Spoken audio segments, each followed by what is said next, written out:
విఘ్నేశ్వరం విఘ్నశాంత్యై వాణీం వాచః ప్రవృత్తయే గురూన్ గూఢార్థభానాయ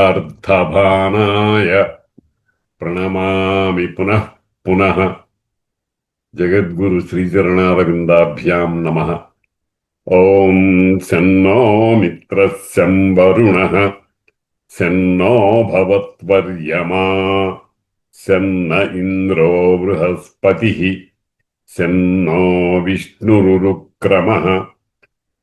నమో బ్రహ్మణే నమస్తే వాయో త్వమేవ ప్రత్యక్షం బ్రహ్మాసి త్వమేవ ప్రత్యక్షం బ్రహ్మ వదిష్యామి రతం వదిష్యామి సత్యం వదిష్యామి తన్మామవతు తద్వక్తారమవతు అవతు మాం అవతు వక్తారం.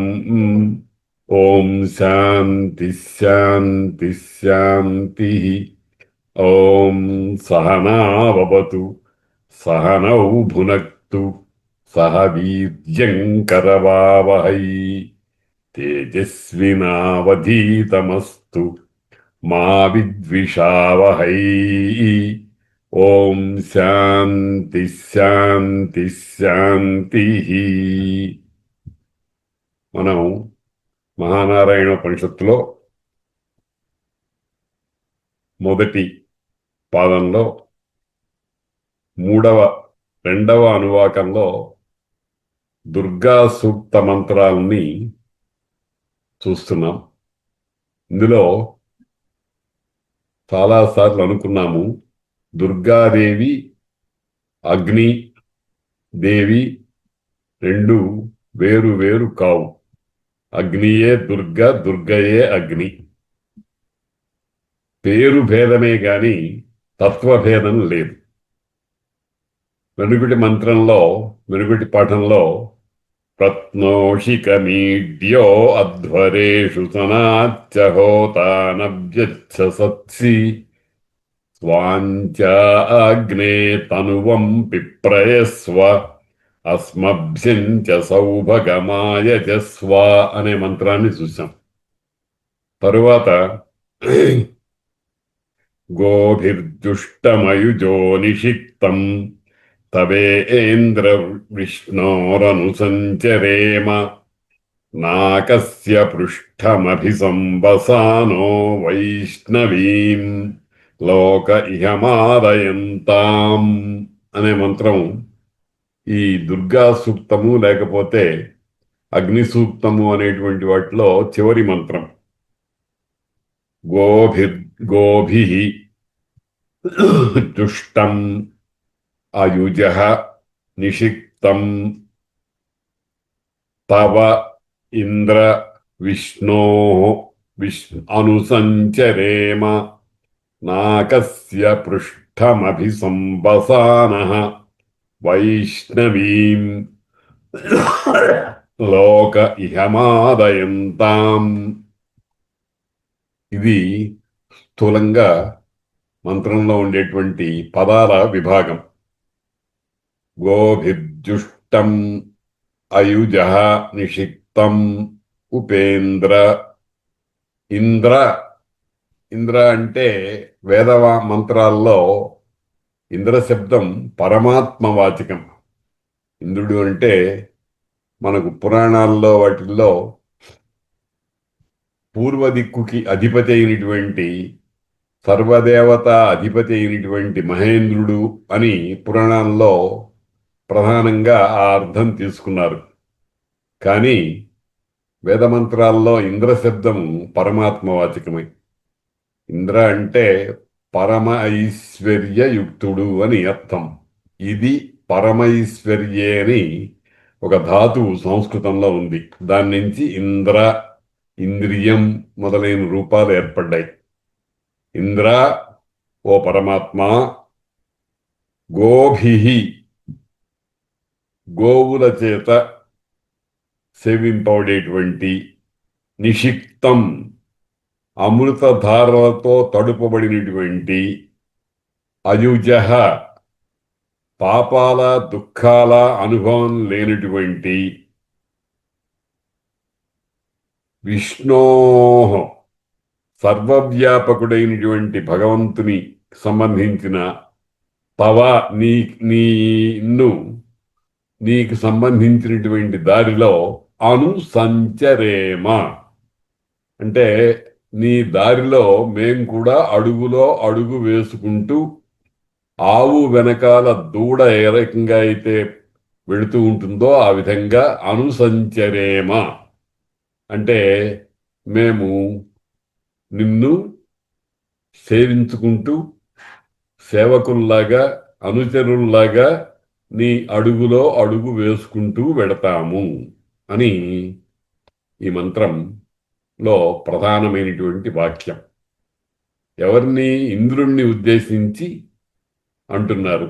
ఆ ఇంద్రునిలోనే ఉండేటువంటి విష్ణుత్వాన్ని కూడా ప్రత్యేకించి ఇక్కడ పేర్కొని, ఓ నీకు సంబంధించినటువంటి దారిలో మేము ప్రవర్తిస్తాము అని మంత్రము మన ఏం చేస్తుందంటే నిర్బంధిస్తోంది. ఒరే నాయనా జీవుడా, నీ ఇష్టం వచ్చినటువంటి మార్గంలో పోవద్దు, ఆ విష్ణువు యొక్క అడుగుదాడలలో నడు అని.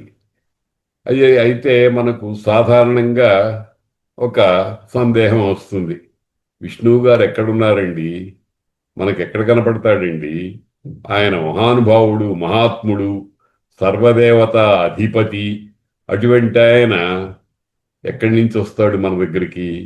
ఆయన అడుగుల్లో అడుగు వేయటం అనేటువంటిది సాధ్యమయ్యే విషయమేనా అనేటువంటి ఒక బెంగ మన మనస్సుల్లో ఏర్పడుతుంది. ఆ బెంగను తీర్చడానికే విష్ణువునకు ఉండేటువంటి అనేకమైనటువంటి పేర్లను పక్కన పెట్టి విష్ణు శబ్దాన్నే తీసుకున్నది ఈ మంత్రం. విష్ణు అనింటే సర్వవ్యాపకుడు, అంతటా వ్యాపించి ఉన్నవాడు. ఒక్క ముక్కలో చెప్పాలి అనంటే విష్ణువు లేని తావు అంటూ ఒక్క అణుమాత్రం కూడా విశ్వంలో ఎక్కడా లేదు. దాన్నే విష్ణు సహస్రనామం చాలా చక్కగా చెప్పింది. విశ్వం విష్ణు, విశ్వమే విష్ణువు, వషట్కార నమస్కారము అని విష్ణు సహస్రనామం మొదటి 3 మంత్రాలు ఒక వాక్యంగా సంభావించినట్లయితే మనకు ఇందులో ఉండేటువంటి తత్వ రహస్యం అనేది తెలుస్తుంది. మనం చూపి పెట్టవలసింది ఏమిటంటే, సంస్కృత భాషలో ప్రతి పదమునకు ప్రత్యేకమైనటువంటి అర్థం ఉంటుంది. ఆ అర్థాన్ని శాస్త్రము 2 రకాలుగా చెబుతుంది. యోగ అర్థము, రూఢి అర్థము అని. యోగము అనంటే పదమునకు ప్రత్యయమునకు సంబంధించినటువంటి దాని నుండి ఏర్పడేటువంటి ప్రధాన అర్థం, యౌగికార్థం అంటారు దాన్ని. అది అయిన తర్వాత రూఢి ఏర్పడుతుంది.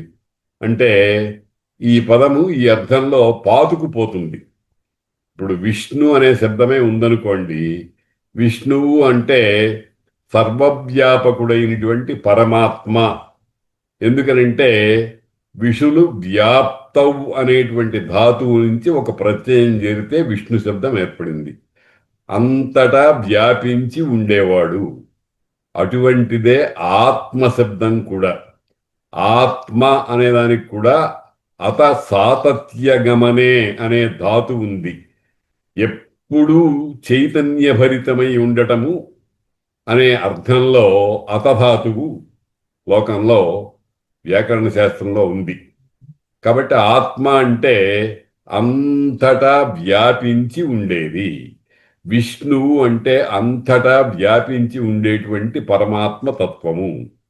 దానిని మనము ఒక్క అఖండంగా పట్టుకోలేం గనక మహర్షులు వాళ్ళు ఏం చేశారంటే నామ రూప కల్పన చేసి మనకు అందించారు. విష్ణువు అంటే వైకుంఠంలో ఉంటాడు, 4 చేతులతో ఉంటాడు, శంఖము చక్రము గద మొదలైనటువంటివి చేతిలో పట్టుకుంటాడు, ఆయన వక్షస్థలం మీద లక్ష్మీదేవి ఉంటుంది, కౌస్తుభం అనే మణి ఉంటుంది, నందకము అనేటువంటి ఖడ్గం ఉంటుంది అని ఇట్లా ఒక ఆకార విశేషాన్ని ఏర్పాటు చేసి అఖండమైన నిరాకారమైనటువంటి తత్వాన్ని పట్టుకోలేని వాళ్ళ కోసం సాకారము సగుణము అయినటువంటి రూపాన్ని తయారు చేసి ఇచ్చారు మహానుభావులు, మహర్షులు. మనము ఈ సాకారము సగుణము అయినటువంటి స్వరూపం ద్వారా నిరాకారము నిర్గుణము అయినటువంటి ఆత్మతత్వం దగ్గరికి వెళ్ళాలి. ఇప్పుడు ఈ విష్ణు అనే శబ్దంలో ఆ రెండు సాకార సగుణ రూపమైనటువంటిది, నిరాకార నిర్గుణ రూపమైనటువంటిది అయిన రెండు స్వరూపాలు మన ముందు కదలాడుతూ ఉండాలి. కాబట్టి విష్ణో విష్ణోహో విష్ణు అయినటువంటి అంటే ఇందాక విష్ణు సహస్రనామంలో ఉండేటువంటి మాట అనుకున్నాం చూడండి. విశ్వాకృతి విశ్వమయుడు విభుడు విష్ణుండు జిష్ణుండు అని గజేంద్ర మోక్షంలో పోతన గారు మనకు చాలా చక్కగా చెప్పారు. విశ్వమయుడు విశ్వమయుడు అంటే అర్థమేమిటి? విశ్వంలో విష్ణువు తప్ప మరొకటి లేదన్నమాట. మరి విశ్వము అనేటువంటి భావన ఎందుకు కలిగింది అని అంటే ఆకారాన్ని మార్చడం చేత ఒక్కొక్కసారి తల్లి పిల్లవాడిని ఆడించడం కోసం ముఖాన మీద గుడ్డ వేసుకుని చంటి పిల్లవాడిని కాసేపు ఆడిస్తూ ఉంటుంది. ఆ అమ్మ మొహం కనపడకపోయేటప్పటికీ వాడు బిక్క మొహం వేస్తాడు. ఊచి అని ఆ కప్పు తీసేసి వాడి ముందర కనిపిస్తుంది. ఆ రకంగానే పరమాత్మ కూడా సాధకులైనటువంటి వాళ్ళందరకు తన స్వరూపాన్ని అంటే నిర్గుణ నిరాకార నిరంజన రూపాన్ని మరుగుపరిచి ఒక ముసుగు వేసుకుంటాడు. అదే ఆ ముసుగే మనం ఇప్పుడు వెంకటేశ్వర స్వామి రూపంలో కానీ, శ్రీశైలంలో మల్లికార్జున స్వరూపంలో కానీ, ఇంకా అనేకమైనటువంటి దేవాలయాల్లో ఉండేటువంటి కృష్ణ ఆది విగ్రహాలు కానీ అవన్నీ అటువంటివి. అంటే ఏమిటనమాట, తల్లి ఏ రకంగా ముసుగు వేసుకుని పిల్లవాడిని ఆడించడానికి అతని చేత మొట్టమొదట బిక్కమొహం పెట్టిస్తుందో ఆ రకంగా పెట్టేటువంటి స్వరూపం అన్నమాట విష్ణోహో. అటువంటి విష్ణువుని మనం ప్రార్థిస్తున్నాం. ఏమిటి? ఇంద్ర పరమైశ్వర్యంతో కూడినటువంటి ఓ పరమాత్మ, మేము గోభిహి, గో శబ్దానికి సంస్కృతంలో అనేకమైన అర్థాలున్నాయి. మామూలుగా గోవులు, వాక్కులు, కిరణాలు, ఇంకా అనేకమైనటువంటి అర్థాలున్నాయి.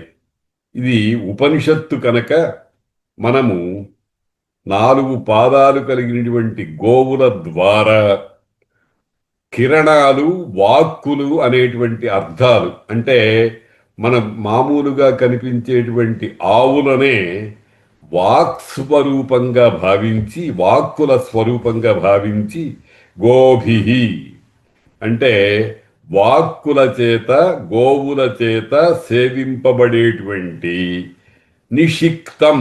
నిషిక్తం అంటే చక్కగా తడపటం. బాగా ఏదైనా ఒక పదార్థాన్ని నీళ్లు పట్టుకొని దాన్ని తడిపేసేసి ముద్దగా చేసి దాన్ని పదార్థంగా తయారు చేసుకుంటాం చూడండి, ఆ రకంగా నిషిక్తం నితరాం ఎక్కువగా సిక్తం తడుపబడినటువంటిది నిషిక్తం. ఆ రకంగా తడుపబడినటువంటిది అయినటువంటి అయుజ అంటే పాపాల చేత గాని దుఃఖాల చేత గాని సంబంధం లేకుండా, యుజ్ అంటే కలవటం యోగం, అయుజ్ అంటే యోగం లేకపోవటం. అంటే పాపములు దుఃఖాలు మొదలైనటువంటి కర్మ ప్రాబల్యం చేత వచ్చేటువంటి అనర్థకరములైనటువంటి వాని చేత వానితో కలిసిపోకుండా, అయుజహ అనే దానికి కలిసిపోకుండా, దేంతో పాపాలు దుఃఖాలు మొదలైన వాటితో మన సంసారంలో ఉండేవి అవే ఎక్కువగా కనిపిస్తున్నాయి కదండి. ఆ జాగ్రత్తగా ఆలోచించి చూస్తే జీవితం అనేది ఎక్కువ పాళ్ళు దుఃఖము, ఏదో కొంత కొంత భాగము సుఖ ఆభాసము. ఆభాసం అంటే సుఖంలాగా కనిపించేటువంటిది. అది చాలా ప్రమాదకరమైనటువంటిది. సుఖ ఆభాసం ఉండకూడదు, సుఖమే ఉండాలి. అటువంటిది చాలా తక్కువ ప్రమాణంలో ఉంటుందన్నమాట. కాబట్టి అయుజహ అనేటువంటి మాట వాడుతున్నారు. అయుజహ అంటే దుఃఖాల చేత, పాపాల చేత, పాపాలంటే పాడు పనులు అనుకోండి. ఆ పాపపు పనులు దుఃఖాల చేత కలిగేటువంటి దాంతో కూడకుండా విష్ణోహం, విష్ణువైనటువంటి అంటే సర్వవ్యాపకుడమైనటువంటి నిన్ను, తవ నీ దారిని అనుసంచరేమ, దాన్ని అనుసరించి మేము ప్రవర్తిస్తాము అని భగవంతుడికి మనం ఒక మాట ఇస్తున్నాం. ఈ ఉపనిషద్వాక్యం చేత ఇవ్వాలి, ఇచ్చిన మాటను నెరవేర్చుకోవాలి. అంటే నిరంతరము మనము భగవంతుని అడుగుజాడలలో నడిచి పరమగమ్యాన్ని చేరుకోవాలి అని ఈ మంత్రం ద్వారా మనకు తెలియవచ్చేటువంటి దాన్నే ప్రతీయమానార్థం అంటారు. అంటే సాక్షాత్తుగా ఉండేటువంటి అర్థం కాకుండా తోచేటువంటి అర్థము, భావనకు వచ్చేటువంటి అర్థం అన్నమాట. మన ఈ లోకంలో అనేక సందర్భాల్లో అటువంటిది మనం చూస్తూనే ఉంటాం. ఇదిగో అంటాం. ఇదిగో అంటే ఏమిటి? ఇది ఎదురుగుండా ఉండేటువంటి ఒక పదార్థాన్ని నిర్దేశించడానికి సాధారణంగా వాడుతూ ఉంటాం. కానీ భార్యనో లేకపోతే ఆత్మీయులైనటువంటి పిల్లలు మొదలైన వాళ్ళనో పిలవటానికి కూడా ఇదిగో అంటాం. ఇదిగో ఏం చేస్తున్నావు అని. కాబట్టి మనం వాడుకునేటువంటి శబ్దాల్లో నేరుగా అర్థాన్ని తాకేటువంటివి కొన్ని ఉంటాయి. కొంచెం వంకర టింకరగా అటు ఇటు తిరుగుతూ వెళ్ళే ఉంటాయి. అటు ఇటు తిరుగుతూ వెళ్ళే వాటికే దానికి ఆత్మస్థానీయం ఉంది అని, స్థానీయమని శాస్త్రాలు చెప్తున్నాయి. మనం కాబట్టి అయుజో నిషిక్తం తవేంద్ర విష్ణోరను సంచరేమ, నీ ఓ విష్ణు, నిన్ను మేము నీ అడుగుజాడలలో అడుగు వేసుకుంటూ నడుస్తాము అనే ప్రార్థనలో ఇంకొక అర్థం కూడా ఉంది. ఏమిటంటే ఆ అనుసరించేట్టుగా చెయ్యవలసినటువంటి అనుగ్రహం కూడా నీ వలన మేము పొందాలి. మేము నీ అడుగుజాడలలో నడిచేట్టుగా మమ్మల్ని తయారు చేసి మమ్మల్ని తీసుకువెళ్ళేటువంటి బాధ్యత నీదే స్వామి అని దీన్నే వైష్ణవ సంప్రదాయంలో భరన్యాసం అంటారు. భరన్యాసం అంటే ఏమిటి? స్వామి, నేను చేతగాని వాణ్ణి, నన్ను నీవు చేయి పట్టుకుని తీసుకువెళ్తూ ఉండాలి, నన్ను నడిపేటువంటి బరువు నీదే అని తన బరువు అంతా స్వామి మీద పెట్టడం భరన్యాసం అని. ఆ రకంగానే ఇక్కడ మనం అనుసంచరేమ అనేటువంటి మాటలో మేము నీ అడుగులో అడుగు వేసుకుంటూ పోతాము, పోయేట్టుగా మా చెయ్యి పట్టుకుని పోవాలి అనే ప్రార్థన కూడా ఇందులో ఉంది అని మనం సంభావిస్తున్నాం అన్నమాట. గోభిర్జుష్టమయుజో నిషిక్తం తవేంద్ర విష్ణోరను సంచరేమ, నాకస్య పృష్ఠమపి సంవసానో వైష్ణవీం లోక ఇహమాలయంతాం. అలా అనుసరిస్తాము. ఎక్కడికి? నాకస్య పృష్ఠం. నాకమంటే స్వర్గము.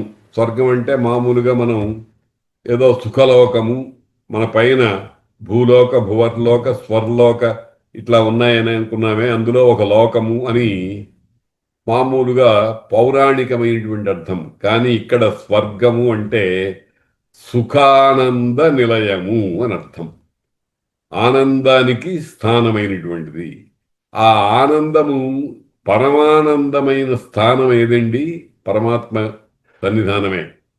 కాబట్టి నాకస్య పృష్ఠం, నాకమునకు సంబంధించినటువంటి పై భాగము, నాకస్య పృష్ఠం అభిసంవసానః, దాని యందు సంవసానః నివసిస్తూ ఉండేటువంటి దేవతలందరూ కూడా వైష్ణవీం విష్ణుభక్తి గల నన్ను ఇహలోకే ఈ భూలోకంలో మాదయంతాం మమ్మల్ని ఆనందపరతురుగాక, సంతోషింపచేస్తారుగాక.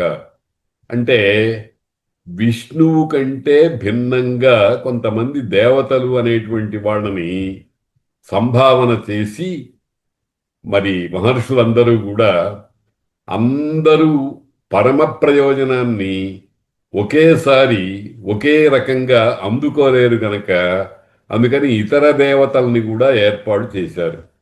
అందులో భగవద్గీతలో చాలా ముఖ్యంగా ఒక మాట అన్నారు. మనకు అటువంటి భగవన్మూర్తులు 8 ఉన్నాయి అని చెప్పారు. ఏమిటి? భూమి నేల, ఆపహ నీరు, అనలహ అగ్ని, వాయు గాలి, ఖం ఆకాశము, పంచభూతాలు, సూర్యుడు, చంద్రుడు, మరి జీవాత్మ అని 8 స్వరూపాలుగా ఆ పరమాత్మను విభాగించుకొని అఖండ దర్శనము, అఖండానుభూతి పొందటం అనేటువంటిది ప్రారంభంలోనే కష్టం గనక ఇటువంటి 8 స్వరూపాన్ని మనకి పరిచయించారు. ఈ 8 ఆశ్చర్యమైన విషయం ఏమిటంటే ఈ 8 బ్రహ్మాండంలోనూ ఉన్నాయి, పిండాండంలోనూ ఉన్నాయి. బ్రహ్మాండం అంటే లోకాల సముదాయం, పిండాండం అంటే దేహం. మన లోను ఉన్నాయి, బయట ఉన్నాయి. అందుకనే మంత్రం ఏం చెప్తోంది? అంతర్బహిశ్చ తత్సర్వం వ్యాప్య నారాయణ స్థిత అనంతమవ్యయం కవిగుం సముద్రేంతం విశ్వశంభువం మొదలైనటువంటి మంత్రాలు మనం ఇదివరకు చూసాం. కాబట్టి మా ఈ మన భారాన్నంతటినీ కూడా భగవంతుడి మీద వేసి మమ్మల్ని ఈ నీ స్వరూపాలే అయినటువంటి ఆ భావన ద్వారా చిన్న చిన్నగా తెలియవచ్చేటువంటి స్వరూపాలు ఏవైతే ఉన్నాయో, అంటే అఖండ సచ్చిదానంద పరమాత్మ ముందు భూమి అనేటువంటిది చాలా చిన్నదే కదా, అగ్ని అనేటువంటిది అట్లాంటిదే కదా, జలము అనేటువంటిది అటువంటిదే కదా, ఇంకా ఇతరమైనటువంటివి కూడా అట్లాంటివే కదా. అలాగే తిరుమల కొండ మీద ఉండేటువంటి వెంకటేశ్వర స్వామి మనలాగానే సుమారు ఒక 5.5 6 అడుగుల రాతి విగ్రహంలో ఆ చైతన్యాన్ని పెట్టి ఉంచారు కదా. కాబట్టి అఖండాత్మకమైనటువంటి భావనను రెండింటినీ కలుపుకుని మనం పరమాత్మ దగ్గరికి వెళ్ళాలి. ప్రారంభంలో ఖండ దర్శనం తప్ప మనం చెయ్యలేం. ప్రారంభంలో మనం అన్నం తినేటప్పుడు ఏం చేస్తున్నామండి? ఏదో ఇంత పదార్థాన్ని పాత్రలో పెట్టుకుని ముద్దలు చేసుకుంటున్నాం, చిన్న చిన్న భాగాలుగా చేసుకుని తింటున్నాం. ఎందుకంటే నోరు పట్టాలి, గొంతులో నుంచి దిగాలి, లోపలికి వెళ్ళాలి. అలాగే కాకుండా ఉన్నదంతా ఒక్కసారి నోట్లో కుక్కుంటే లోపలికి వెళ్ళటం సాధ్యం కాకపోగా ఉక్కిరిబిక్కిరై ప్రాణాలు పోయే పరిస్థితి కూడా ఉంటుంది. అందుకనే ఖండాత్మక భావన ప్రధానము, అఖండాత్మక భావన గమ్యం, చిట్ట చివరికి చేరుకోవాల్సినటువంటిది. అందుకనే ఈ మంత్రంలో ఏం చెప్తున్నారంటే ఇహలోకే ఈ మనం ఉండేటువంటి ఈ భూలోకంలో మాదయంతాం వైష్ణవీం విష్ణు సంబంధమైన భక్తి కలిగినటువంటి నన్ను ఇహలోకే ఈ లోకంలో మాదయంతాం కోరికలు తీర్చుకున్నవానినిగా, సుఖం పొందినవానినిగా చేయబదే ఓ మహానుభావ అని నమస్కారం చేయమంటోంది మంత్రం. గోభిర్జుష్టమయుజో నిషిక్తం తవేంద్ర విష్ణోరను సంచరేమ నాకస్య పృష్ఠమభిసంవసానో వైష్ణవీం లోక ఇహమాదయంతాం. ఈ రకంగా మనం దుర్గా సూక్తం అనేటువంటి ఒక 7 మంత్రాల భాగాన్ని ఇవాళ పూర్తి చేసుకున్నాం. ఈ 7 మంత్రాల భాగం ఎక్కడ ప్రారంభమైందంటే జాతవేదసే సునవామ సోమమరాతి యతో నిదహాతి వేద సనః పర్షదతి దుర్గాణి విశ్వ నావేవ సింధుం దురితాత్యగ్ని. ఒకసారి ఈ 7 మంత్రాలని మనం మనస్సులో స్మరించుకుంటూ ఉందాము. నేను చదువుతాను. జాతవేదసే సునవామ సోమమరాతి యతో నిదహాతి వేద సనః పర్షదతి దుర్గాణి విశ్వ నావేవ సింధుం దురితాత్యగ్ని. తామగ్నివర్ణాం తపసా జ్వలంతీం వైరోచనీం కర్మఫలేషు జుష్టాం దుర్గాం దేవీగుం శరణమహం ప్రపద్యే సుతరసి తరసే నమః. అగ్నే త్వం పారయానవ్యో అస్మాన్ స్వస్తిభిరతి దుర్గాణి విశ్వా పూశ్చ పృథ్వీ బహుళాన ఉర్వీ భవా తోకాయ తనయాయ సంయోః. విశ్వానినో దుర్గః జాతవేదः సింధున్న నావాదురితాతిపర్షి అగ్నే అత్రివన్మనసా గృణానోऽస్మాకం బోధ్యవితా తనూనాం. పృతనాజితగుం సహమానముగ్రమగ్నిగుం హువేమ పరమాత్సవత్తాత్ సనః పర్షదతి దుర్గాణి విశ్వ నా క్షామద్దేవో అతిదురితాత్యగ్ని. ప్రత్నోషికమీడ్యో అధ్వరేషు సనాచ్చ హోతా నవ్యచ్చసత్సి. స్వాంత్యాగ్నే తనువం పిప్రయస్వాస్మభ్యం చ సౌభగమాయజస్వ. గోభిర్దుష్టమయుజో నిషిక్తం తవేంద్ర విష్ణోరనుసంచరేమ. నాకస్య పృష్ఠమభిసంవసానో వైష్ణవీం లోకహ్యమాదయంతాం. 7 మంత్రముల యొక్క సముదాయము ఇది. ఇది ఒక ఒక భాగం, ఒక యూనిట్గా తీసుకోవాల్సినటువంటి 7 మంత్రాల సముదాయం అన్నమాట. అటువంటి వాటినే స్థూలంగా అనువాకములు అని అంటూ ఉంటారు. ఈ అనువాకములు అనేటువంటి వాటిని అవి మనకు వేదంలో, ఉపనిషత్తులు మొదలైన వాటిల్లో కనిపిస్తూ ఉంటాయి. ముఖ్యంగా మనం ఈ 7 అనువాకాల్లో అనేకమైనటువంటి పేర్లు మనకు తెలియవచ్చినాయి. మొట్టమొదట అగ్ని, తరువాత దుర్గ, తరువాత ఇంద్రుడు, తరువాత విష్ణువు, తర్వాత ఇంకా అనేకమైనటువంటి ప్రసిద్ధమైన భగవత్ నామాలు ఇందులో మనకు కనిపించినాయి. అనేక పర్యాయాలు మనం అనుకున్నాం, ఎన్ని నామములు కనిపించినా నామభేదమే తప్ప తత్వభేదము లేదు. ఇది చాలా జాగ్రత్తగా గమనించవలసిందిగా ఉపనిషత్తు మనకు అనేక పర్యాయాలు నొక్కి నొక్కి చెప్తున్నది. నామభేదం ఉంటుంది, చెప్పారు కదా. విష్ణు సహస్రనామము, శివ సహస్రనామము, లలితా సహస్రనామము, 1000 పేర్లు. ఇంకా పురాణాల్లో ఉమా సహస్రము మొదలైనటువంటివి ఎన్నున్నాయో. ఇవన్నీ ఎందుకు? ఇవన్నీ కూడా ఇక్కడ చెప్పారు స్పష్టంగా విష్ణు సహస్రనామంలో. యాని నామాని గౌణాని విఖ్యాతాని మహాత్మనః. ఇవన్నీ కూడా పరమాత్మకు సంబంధించినటువంటి గౌణ నామాలు. గౌణము అంటే గుణాన్ని బట్టి ఏర్పడేటువంటి పేర్లు. ఉదాహరణకు మనకు తెలుగు వ్యవహారంలో నల్లబాబు, ఎర్రబాబు అని అంటూ ఉంటారు. ఒక ఇంట్లో 2-3 పిల్లల్లో ఉంటే అందులో ఒకడు నల్లగా ఉండొచ్చు, ఇంకొకడు ఎర్రగా ఉండొచ్చు, ఇంకొకడు తెల్లగా ఉండొచ్చు. ఉన్నప్పుడు వాళ్ళ పేర్లు అవి ఎట్లా ఉన్నా ఒకడిని నల్లబాబని, ఇంకొకడిని ఎర్రబాబని, ఇంకొకడిని తెల్లబాబరి ఇట్లాగా వ్యవహరించడం అనేటువంటిది ముద్దుగాను, లేకపోతే వేరు చేయటం కోసం, రెండవ వాడి కంటే భిన్నంగా ఉన్నది అని చెప్పడం కోసం చేస్తూ ఉంటారన్నమాట. అలా చేసినప్పుడు పేరు మారుతోంది కానీ వ్యక్తి మారటం లేదు. ఆ విధంగానే సహస్రనామాలు మొదలైనటువంటి వాటిల్లో స్పష్టంగా చెప్పారు వ్యాసుల వారు, ఇవన్నీ కూడా గౌణనామములు అని. గౌణ అంటే గుణాన్ని బట్టి ఏర్పడినటువంటివి, లక్షణాన్ని బట్టి ఏర్పడేటువంటివి అనేటువంటి. ఇప్పుడు చంద్రుడు అన్నాం అనుకోండి, చంద్రుడు అనేటువంటి పేరు మనలాగా వాళ్ళ అమ్మా నాన్న మనకు పెట్టినట్టు, మనకు పేరు పెట్టినట్టుగా చంద్రుడికి వాళ్ళ తల్లిదండ్రులు పెట్టిన పేరు కాదు.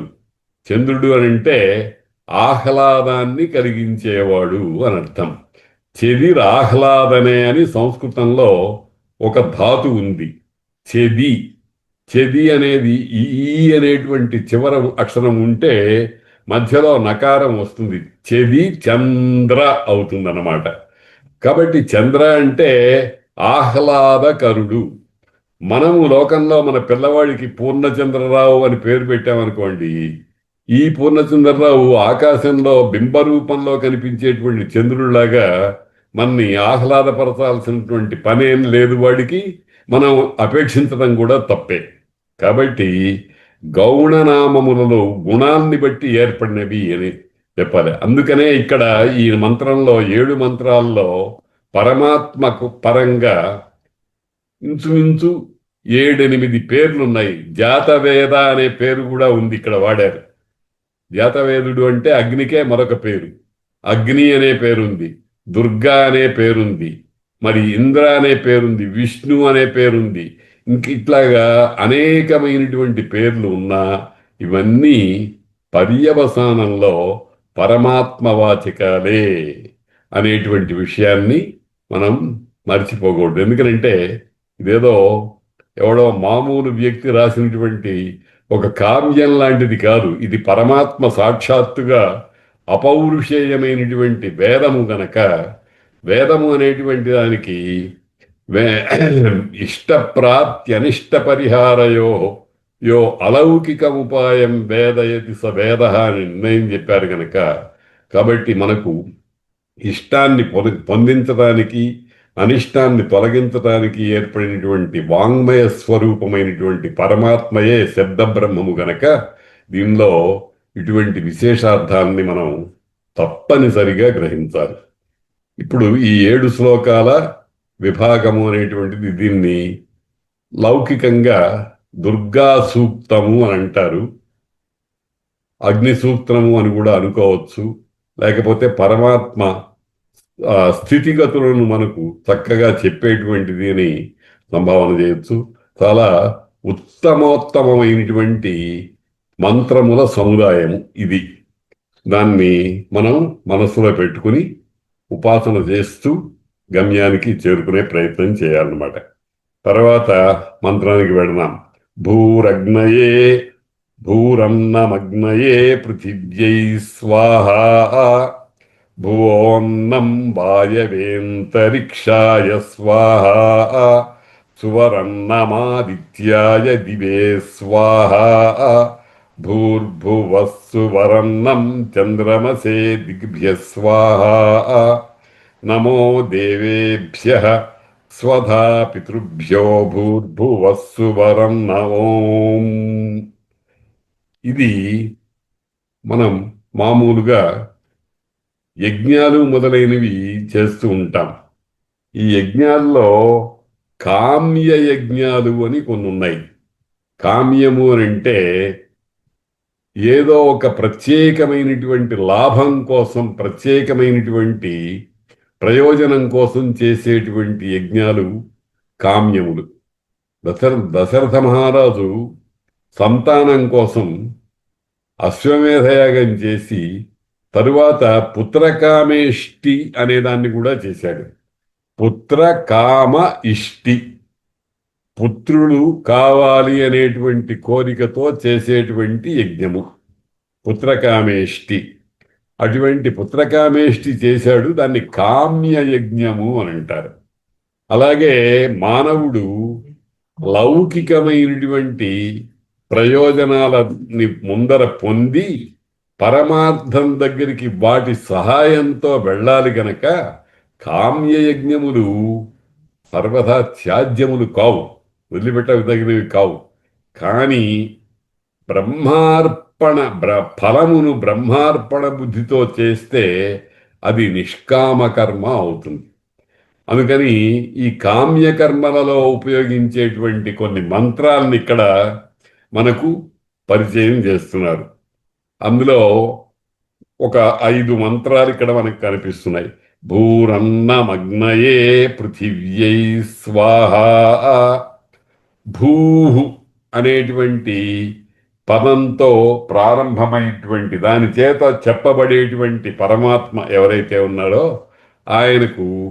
ఆయనని అగ్నిస్వరూపుడుగా భావన చేసి అగ్నయే అగ్ని కోసము పృథివ్యై ఆ మంత్రంతో ప్రతిపాదింపబడేటువంటి ఆ మంత్రం దేనినైతే ప్రధానంగా చెప్తుందో అటువంటి పృథివీ దేవత కొరకు, పృథివీ అంటే నేల, మన భూమి, వసుంధర అంటారు.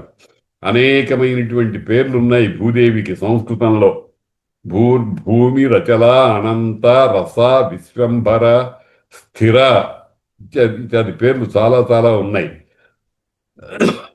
అవన్నీ కూడా ఇందాక మనం అనుకున్నట్టుగా గౌణములే, అంటే గుణాన్ని బట్టి ఏర్పడినవే. పృథివీ, పృథు అంటే చాలా పెద్దది, పృథివీ అంటే చాలా ఒక లెక్కకు ఇమడనటువంటి భావం కలిగినటువంటిది. అటువంటి పృథివీ, పృథు చక్రవర్తి అని ఒక మహారాజు ఉండేవాడు. ఆయన పేరుతో కూడా పృథ్వీ అనేటువంటి పదం ఏర్పడింది అని చెప్తారు.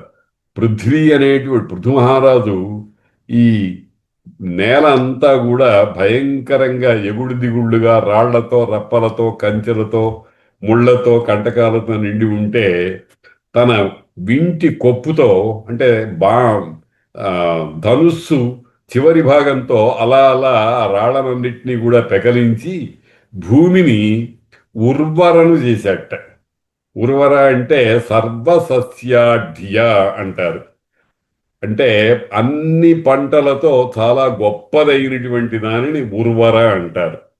మా పోరంబోకు నేలలు అంటారు చూడండి, మా పంటలు పండకుండా చవిటి పొలాలు అని అంటూ ఉంటారే, అటువంటిది కాకుండా ఏ పంటలనైనా సరే మనం ఒక విత్తనం వేస్తే దాన్ని కొన్ని వందల రెట్లు ఎక్కువగా చేసి మనకి ఇచ్చేటువంటి దాన్ని ఉర్వర అంటారు.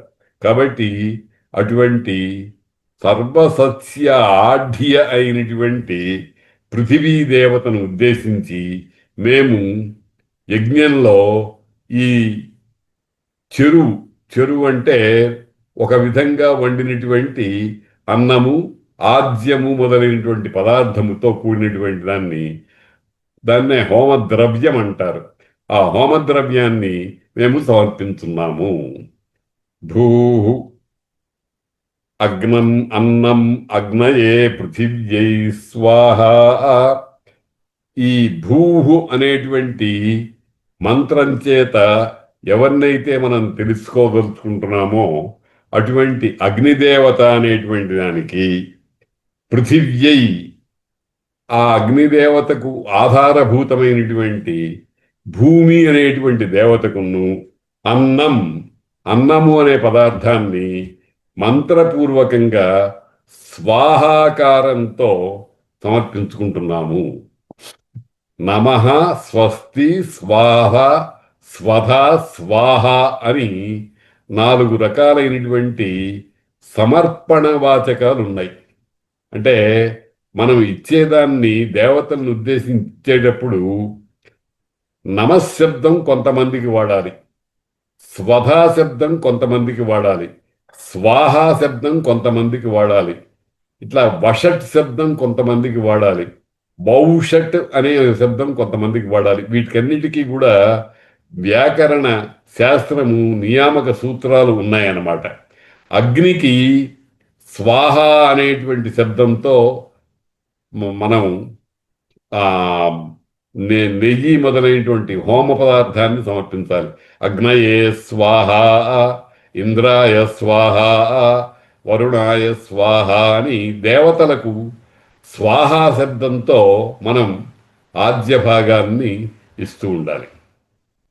పితృదేవతలని కొంతమంది ఉన్నారు.